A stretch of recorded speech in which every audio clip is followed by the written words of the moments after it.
Hello, everyone, and welcome to episode number 41, Get Clients First with Ina Coveney. First of all, let me say that Ina is an amazing tech person. We are live everywhere that you can imagine right now, and I'm enjoying this so much. And second of all, just a few words about Ina, because she'll be doing the talking today. I'm here just to guide the talk because we have so much to learn from her. Ina is a business coach and host of the Global Phenomenon podcast, a six-figure entrepreneur with a tiny audience of less than 1,000 followers on any platform. She helps online coaches monetize their existing network through natural and organic lead generation techniques. I don't know how this sounds to you, but to me, it sounds wonderful because Ina is this amazing, pink, beautiful, inspiring presence everywhere on social media. I get inspired by her a lot. She also has two sons. I have one, and I kind of have a bit of a difficult time, but she somehow manages to do it all. Welcome, Ina. It's such a pleasure and an honor to have you here with us. Thank you so much for having me. No, this is great. I can't wait. I'm so glad that we figured out all the technical difficulties. Yeah, sorry, I'm still like in tech mode. I have been a tech person like all my life. So tech is like the first place that my mind wants to go to. Is like, is everything working? Are we live everywhere? Can people hear us? So let us know. For everybody who's watching live, hi, thank you for joining us, and let us know if you can hear us, and if not, make sure that your sounds are up, and let us know if you run into any issues. But anyway, thank you for having me, Roxana. It's like wild tangent. Thank you for having me. What a pleasure, or should I say, es un placer muy grande tenerte aquí con nosotros. Igualmente. You are the nicest ever. Ina, you have quite a story. You are at your fourth podcast. Can you please tell us what is your story all about? How did you get into this amazing world of podcasting and business? Oh my God, that story it's wild, because I never thought that I would be here. This is not what I envisioned when I was growing up in Venezuela with corporate parents who wanted me to have a corporate life and a corporate future. I never imagined that I would be here talking to you and that this would be my job, right? To be here wearing pink and podcasting and being on video all the time. I never thought this would be my life. I really thought that corporate was going to be the life for me. And then through many series of events, I just realized that, I wanted to do something else with my life. I didn't want to get to retirement and retire from the company that hired me out of college. That was my biggest fear, that I would wake up one day and I'd be celebrating my retirement from the exact same company that I started with, because I was too chicken to try something else. So finally, I was able to quit my job, and I landed on another job. And then I quit that one. And then I landed on another one. And then quit that one. And then landed another one. Finally, I got screwed over for the last time in corporate. And I said, I am done. I'm going to try to do my own thing. Okay. So yeah, sorry. I know that this part is probably going to get edited out. We're hearing someone on Instagram that are telling us that sometimes it looks like there's more than one phone open or too close to another. So you have to make sure that we have to make sure we have our, because you're not hearing the sound, right? Like you're all the way down, right? So if you're just hearing us on the phone, there should just be one sound with both of us. But anyway, I'm gonna get back to the story. You can also actually watch us on YouTube. If you go find Roxana or find me. No, we can't hear. Okay. If you can't hear me, go find us on. Okay, now Ali can hear you, Ina. Ahora sí te escucho a ti. Okay. You can find us on YouTube. I posted the link on Facebook. And she says she can hear me. She can't hear. Ali, you can't hear me? Let me see if I can turn on the sound through the headsets. Okay, ahora sí. You are good now, she Okay. says. Wonderful. Okay. Thank you, Ali. So you're gonna edit that whole part out of the podcast. So going back to getting screwed over for the last time, and finally deciding what is it that I wanted to do with my life. And I can't tell you that I have landed on the exact thing that I'm going to do until I'm 70 years old. All I know is that I'm going to continue to evolve, and I'm going to continue to ask myself, is this what I want to be doing? Is this who I want to be serving? Is this what the best use of my skills and in my life is? So I started podcasting back in 2012. Like, I'm a dinosaur in podcasting years. Back in 2012, this was like the beginning of podcasting. And the reason I started it was because I'm a tech person. I thought it was an interesting tech challenge. So let's give it a try. Okay. That's why I started. So now this is my 4th podcast, and it's gotten more and more meaning. The more podcasts I start, the more it's like, the more I get to hone it. So this podcast, I'm really aiming for it to be like the entrepreneurs on fire of coaching, right? It's not just all entrepreneurs. Like, this is the coaching industry that has captivated all of us. That's what I call the global phenomenon. It's the coaching industry. The fact that with our skills, with just our willingness and ability to help someone else, we can make as much money as we want. We can live the life that we want. We can have a location independent life. We can create a company like with a CEO structure, right? We can just have a solopreneurship venture. We can do anything we want. And that's what I consider the global phenomenon that is like sweeping the world, when we're starting to realize, you know what, we could actually just go out there and take advantage of all of these free tools like social media to put ourselves in front of millions of people and start helping them out and make money doing it. So I have a big vision, and now we're about to hit our 100th episode on the podcast, and I'm very excited. I can't wait for episode 200, episode 400, episode 500. It is going to be amazing. So that's kind of like, in a nutshell, I've landed here through a series of trial and error, not giving up on the vision, and just continuing to evolve every single year with whatever it is that I think that I should be doing now, knowing that it might not be the last idea that I come up with. I love it, and I love your energy. It's contagious.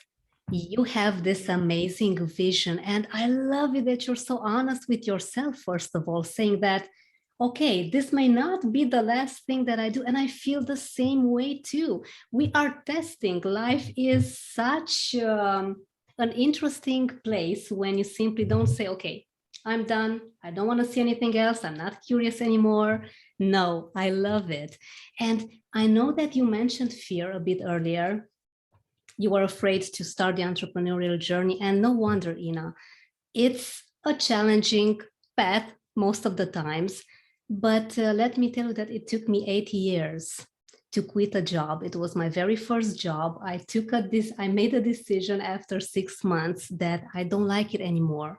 But because of fear and procrastination and stress and overwhelm and anxiety and many other types of fears combined, I stayed 8 years more. And it was awful. And I love it that you send me those notes about fear, saying that you conquer your fear through action. What is your mindset in that very moment? What happens then? Totally. So first of all, I didn't always feel this way about fear, right? I have fears like everybody, fears that paralyze me. And I just started to realize that people are more self-involved than I give them credit for, right? Like, people are not watching my every move and judging my every move, right? So my biggest fear always, because of my history with being bullied when I was in school, my biggest fear has always been fear of rejection, right? My fear that, Roxana, if I do something wrong, you are going to immediately like blackball me from your life, that you're going to just put me on the blacklist and say, I never want to get to know Ina, and I never want to talk to Ina ever again, and that you will turn around and tell all your friends, don't go and follow Ina, don't go and talk to Ina. Like that is very high school behavior, right? Like, you know, like somebody being mad at you and then going and bad mouthing you behind your back, and now the whole class is against you. That was my experience growing up. So that has informed my adult relationships. Like, I'm dead scared that at some point I'm going to make someone mad, and that person is going to start an effect, like a ripple effect in my entire society, and I'm going to be shunned, right? Like, that's my biggest fear, is that fear of rejection. So that would paralyze me, because I'm like, no, wait, what if I do something and somebody doesn't like it? And blah. So guess what? When I started putting myself out there, it started happening. People that I knew, that I thought I had an amazing relationship with, they would come and tell me, Ina, how dare you go on Facebook and tell people that they can do something? What if they can't?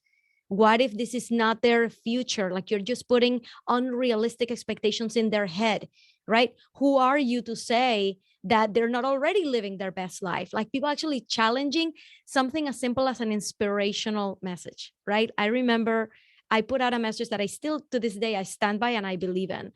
I said something like, you are allowed to pivot, to change your mind, to evolve, to do something different, to try something else, but you're not allowed to quit. So something as simple as that, right? And I am speaking to people who have a much bigger vision of their life, and remind them that whatever it is that you're trying right now, it really is just trying it, right? You're not like setting on that thing for life. Like, just continue to evolve, just don't quit. Somebody came after me hard for that message, because of their own insecurities, because of their own life, because of the things that were going on with them. And I was, I listened, right? I heard everything. And he's like, you can't expect that you're going to put yourself out there and you're going to be unchallenged. You cannot expect that. Like, if you're going to be saying stuff like that, you better be ready for people to come and tell you to your face that you're wrong, they would tell me.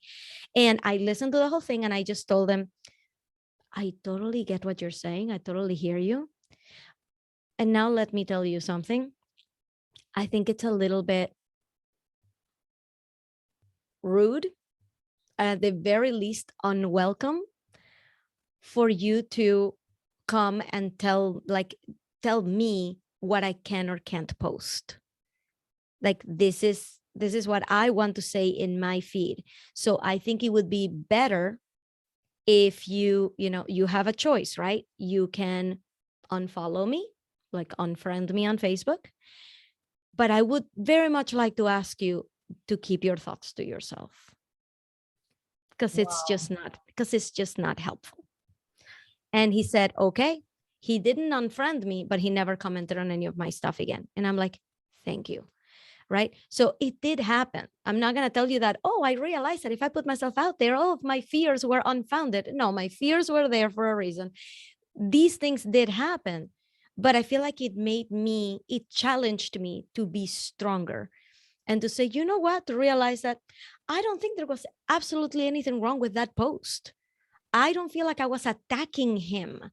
I don't feel like that post attacks anyone. So if people feel something, is because of their own stuff, right? So I started to realize that, it doesn't really matter if this hits a chord with someone. Hopefully it will hit the chord with the right people, right? Like, that's what I care about. So I started to think, and I actually created an entire reel about this, a reel where I drew a pyramid, right? Where I'm like, okay, this is kind of the visibility pyramid, right? I'm putting it right here. The visibility pyramid, where at the bottom, the widest thing, right, at the bottom of the pyramid, was people who are just completely going to ignore you, right? Like, this pyramid represents your entire audience, right? And when you put yourself out there, most people, they're just really not gonna care, right? They're just gonna ignore you, right? Then if you step up in the pyramid, then a little bit fewer people than that are actually going to care and not like it, right? Then a few more people like on top of that are going to be your trolls, right? So like the people who like go and actually tell you this is wrong, right? Then fewer people are going to actually like and enjoy your message. And even fewer, like at the top of the pyramid, you're going to have the people whose lives are going to be changed by you, right? Like that's just the tip of that pyramid. So if you can picture it, right? Whereas you have a triangle where the smallest tip is the people whose life you're going to change. And at the bottom is people who are just completely going to ignore you. And somewhere in between is people who are going to troll you. Then that means by logic, that if you want to impact people's lives, you are going to have people who are not going to care, people who are not going to like it, and people who are going to troll you. So actually, once people start to show you that they don't like something, that's great, because that means that your visibility is working and that pyramid is working. And just like there are those people who don't like it, there will be people who do, and people who tell you, oh my God, you just completely opened my eyes to something. So I'm not saying that this belief came to me overnight. It took after a lot of trial and error, right? Trying to put things out there and just dipping my toes and then checking out to see what happened. And to this day, I'm dead scared of more trolls. Like I hate trolls. I don't want trolls, right? I want just people who love me, right? That's all I want is people who love me. But it's a little bit unrealistic to believe that. So I started to think, you know what, Ina? Whenever you have a fear, ask yourself, what is the right thing to do, right? What do you think? Like if you had no fear, if you had 10 times the courage, what is the right thing that you should be doing? Well, I should be planning a masterclass, right? I know that I have been posting for the past 6 months and I have not gotten any clients and I haven't talked enough about my offer, right? I know that the right thing to do is to plan a masterclass. Okay, why don't you go and do it? So that's how I handle my fears. Is remember, it's almost like the way that I explain what to do to my kids, right? With my kids, I actually don't really care what is it that they do as long as they know if it was right or wrong. You see what I mean? If they're doing something that is not right, I'm going to come to them and just educate them and tell them like, are you aware? Do you know that that was not the right thing to do? Because if they have that awareness, then next time they can make a different decision. But if they didn't even know, they're going to continue to trip over the same, the same problems and the same obstacles over and over again. So I'm like, I don't really care if you didn't do your homework. I want to know, number one, do you know why you didn't do it? Do you know when you could have done it? Do you know what you could have done better? Right? Like, do you know that this wasn't the right thing to do? Or was it an intentional act of not doing your homework? Right? And usually, it's not an intentional act, right? Usually we're not doing the wrong thing because we're intentionally doing the wrong things because we're too afraid to do the right thing. So the first question is, do you even know the difference? Do you know the difference between what is the right thing and the wrong thing? And why do you keep doing the wrong thing? Once you have that awareness, you're going to start gravitating towards the right thing and you're going to start to become a little bit more fearless, right? And so that's how I handle my life and my decisions is do the right thing. What are the things that are stopping you? Do it anyway and see what happens, okay? And then my confidence will drag behind. I don't wait until I'm confident enough to do something. I just go and do it and then look back and be like, okay, confidence, come here, right? That's how I build my confidence on things. So I hope that illustrates a little bit of this whole thought process of acting even if you have fears. I thank God I have a pen and a piece of paper to write this down because this is so powerful. I'm enjoying this so much and it makes so much sense. I always use questions with my clients. Since I'm Step on Your Fears, I work with people that have fears in business because I myself have had 8 years of fears before doing something that I really enjoyed in business. It's vital to ask yourself the right questions. So our fearless friends use this amazing question that Ina just mentioned. What would I do if I had 10 times more courage? And also, please get a pen, get a piece of paper and write down these amazing things because this is your second masterclass for today. I mean, sorry, it's the first one and then your official one is later. Yes. Teaching another one tonight. Yeah. Ina, you have said so many things that I truly enjoy and I find so logical and obvious, with educating people and making sure that they are aware when they do something. It's you knowing the lesson. It's not helping anyone if you just say, oh, you should have done this and that. Give the person the chance to explain what really happened, because wow, people say that failing is wrong. I say that failing is amazing, because you get these amazing lessons that you couldn't have any other way. And congrats once again on your amazing podcast. I'm so happy for your upcoming 100th episode. This is awesome. Can you please tell us what inspires you? What would you say gives you the most fuel to have such a powerhouse ambition in business? It's really not wanting to live a life of regret, which is kind of funny because when I first started my business, I zeroed in on that. And my first Facebook group was a group called A Life Without Regret. And the theme is still here today. I don't want to wake up one day and look back and say, man, Marie Forleo did it right. Why didn't I really go after my dreams? Why didn't I go after the big life? Why did I play it so safe? What was it that was keeping me down, and why didn't I fight it more? One thing that I'm doing now that I have never done before is I'm starting to work with a personal trainer on my physical fitness and on my nutrition, because I've never done that before. And I'm starting to realize that, you know what, this is part of that life that I want to get to 60 and live. This is part of that. This is me saying, I really want to live my life to the fullest. And if I'm going to get there, that means that I need to take care of me and my body as well. I can't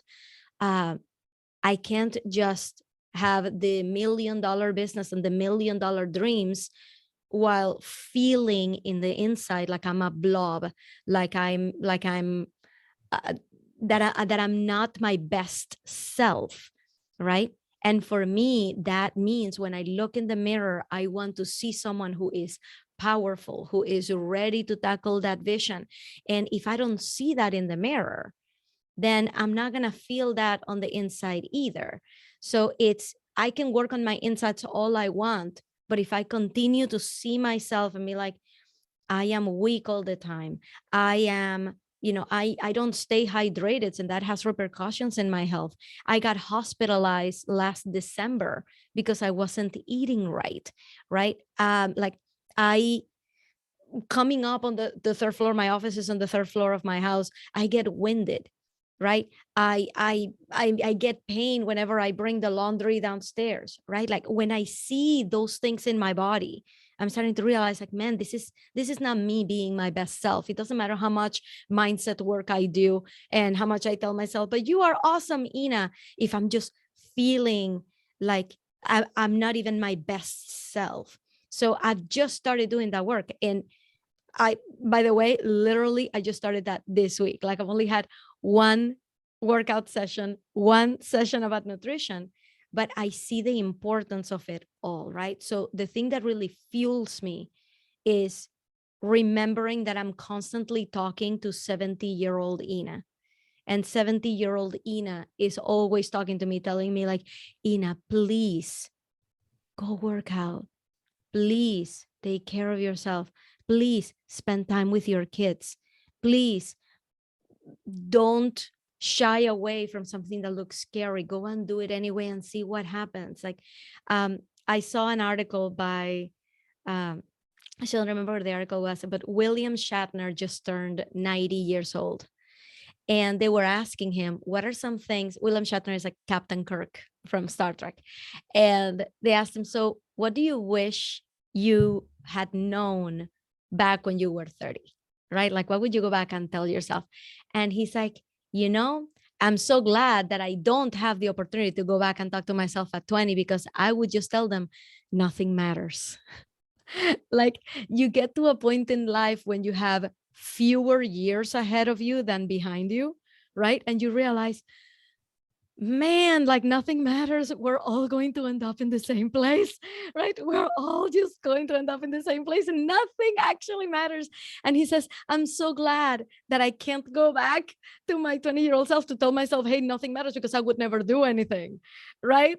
And I'm like, yes, right? So I want to know that my 90-year-old self is at least looking back and saying like, yes, I know exactly where I'm going to end up, but you know what? My time here on earth was worth it. And I did everything that I wanted to do. And now I'm ready for the next stage, right? So I just can't let 90-year-old, 80-year-old Ina down. Wow. I completely love this. I can relate to this so much. You won't believe it if I tell you that 30 minutes before our call today, I had a talk with my husband who was a bit tired from working and spending time with the baby. And we were talking that, okay, what are we doing here? We need to relax more. We have Easter coming in 2 days here in Romania. And I said, okay, if we don't take really good care of our health, nothing matters, because even if we have tons of money, as you said, have the millions of euros and dollars, it will not matter at all. And I appreciate you saying that health needs to come first. We actually need time to do more of what we love. And actually, in a month, I'm going to start my training with a personal trainer, because I have been working home a lot, but I didn't get the results that I want. So I decided a few days ago that, you know what? I won't stay and research hours on end for the best workouts. I won't buy any more courses on working out. It's best to go to the specialist. And as we talk about specialists, you are the best in helping entrepreneurs get clients and make real money, even if their audience is tiny. Please tell us all about your program and how can people get more of your amazing work. Thank you so much for giving me that opportunity. So I realized that the size of the audience matters very little in terms of success. And there's many different clues as to why that is true. But a couple of the interviews that I did on the Global Phenomenon podcast with amazing 7-figure earners, they were telling me, yeah, I fell for the trap of, paying for followers. I hired an agency to bring up my numbers just so that I could feel like, you could give me authority, right? Immediate authority building, just having a large audience. But the truth was that what they were doing in terms of the organic outreach and getting to know people and building relationships is actually working a lot better than just this automatic boost that you would get with followers. Like they just realized, like, my followers, like the number doesn't really matter. And I've interviewed people on the podcast who are 7-figure earners who only have like 1,600 followers on Instagram. And that's the case. That's the way it's always been, right? Like they're not doing anything to grow that audience, but they're still making money. So it makes you wonder, like, well, then what does matter, right? The only thing is that when we look at somebody's account, the first thing we notice is how many followers they have. So we have in our head that that is an automatic authority builder. And I actually teach a masterclass. It's called Get Clients with a Tiny Audience. I'm actually teaching tonight and Saturday. For anybody who wants to get in on that, you can just go to tinyaudience.masterclass.com and sign up for the next one, because I will explain and break down the entire thought process that has made us be addicts to courses and programs and coaches that try to help us grow our audience. But we've been chasing that audience growth for a year, and we're still not seeing the audience grow, and we're still not getting clients. So, and that is not okay. For a business to spend an entire year grinding and marketing itself and not getting consistent clients, there is something wrong there. So I mean, there's an entire like cycle that we go through that I explained in the masterclass. But I think what everybody needs to know here is that it's not only okay, but it's completely correct and appropriate for you to get clients with your network first, because there's gotta be a testing ground for your offer, for what you offer, for your message. You gotta be able to test that and make sure that it works. If I come here and I just say, yeah, I know exactly what I want to do, right? This is me the first couple months of my business 4 years ago. I know exactly what I want to do. I want to speak to moms who want to stay home with their babies and they want to learn how to make websites, right? I'm like, I know that those people out there exist. I'm just going to create an online course and I'm just going to put it out there. It didn't work. It didn't work because my idea had not been validated. Nobody told me that they wanted that. Nobody told me exactly that's what they needed. I did not do anything to make sure that this message was right. So before you go and grow the audience, you got to figure out that your offer, what you want to do, actually works and that people want it. And once you figure that out, you can create a reliable sales machine, what I call a reliable sales machine, which is I know that if I follow these steps, 1, 2, 3, 4, 5, at the end of those 5 steps, I'm going to get clients. Okay. And you will know what your lead time to get clients is. And you will know that this is reliable. You're never going to wonder again. So what am I going to post about today? And when am I going to find clients? And where am I going to get clients now? It's like, you'll never wonder that again. You know exactly what you need to do. All you have to do is do it and you get clients. Do it and you get clients. So that's what we do inside Get Clients First, which is my program. We validate your offer, and then we get you to create that reliable sales machine. Once you have that reliable sales machine, the sky is the limit. Go ahead and grow your audience, because now you know that every single eyeball on your stuff has a certain percentage of success, right? So if I know that every time that I get 60 people to sign up for my masterclass, I end up getting 10 clients, I can multiply that. Now I can extrapolate that, right? And say, okay, now I just need 1,000 people in my masterclass and I will get whatever the number is. Don't make me do the math, right? Like I'll get hundreds of people joining my program. So that reliable sales machine is something that people should be focusing more on. And you can absolutely do it with the audience that you already have. You do not need to grow your audience to get there. So thank you for the opportunity to talk about this, because a very, very important topic that really means a lot to me. So I explain everything, like this whole cycle, in my masterclass, tinyaudience.masterclass.com. And inside my program, we solve the problem, which is called Get Clients First. This is genius, because having a huge following is maybe at first to get our ego up and running, but we don't need this. We need to make money. So if you get the right amount of value to people, if you are very clear on who is it that you are serving and what are you offering them, following is going to come. Don't worry about that. And yeah, I fell into the trap of wanting to do a lot of posting and marketing just so that I can increase my following, because in my mind I thought, if I have a small audience, I'm not going to be credible. People will say that I'm just playing around, when in fact no one cares. You need to be with your mind in the strategy of the business and just make money. I'm so happy that you mentioned this wonderful opportunity that people have to join you even tonight. So it's tinyaudience.masterclass.com. Go That's right. and register. This is amazing. And let me say that I'm loving your emails. They're super fresh and inspiring and with so much value. Very easy to join. You are going to love being in Ina's energy. She's contagious. I'm with a smile on my face since we began talking. It's wonderful to have your amazing wisdom guide us today. And I know we don't have more time. I honestly, You've said so many amazing, inspiring bombs that I have, I think, 10 more questions for you, but we can leave this for another time. Maybe we can have another live IG sometime. Maybe we can have it in Spanish if I work more on my Spanish. Why not? Totally. Anytime you want.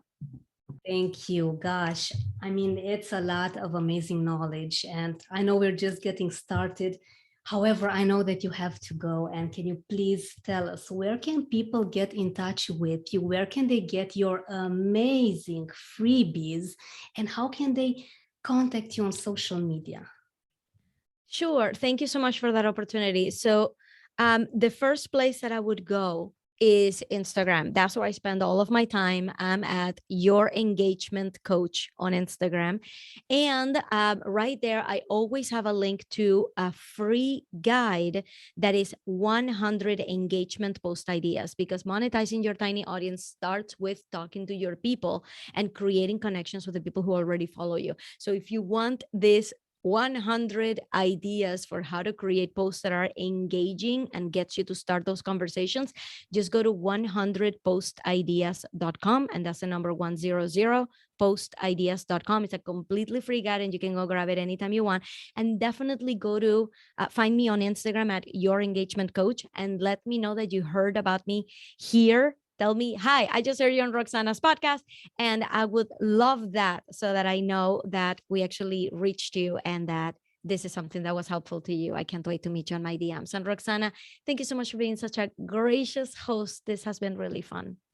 Thank you so much, Ina. What an honor and a privilege. Thank you from the bottom of my heart.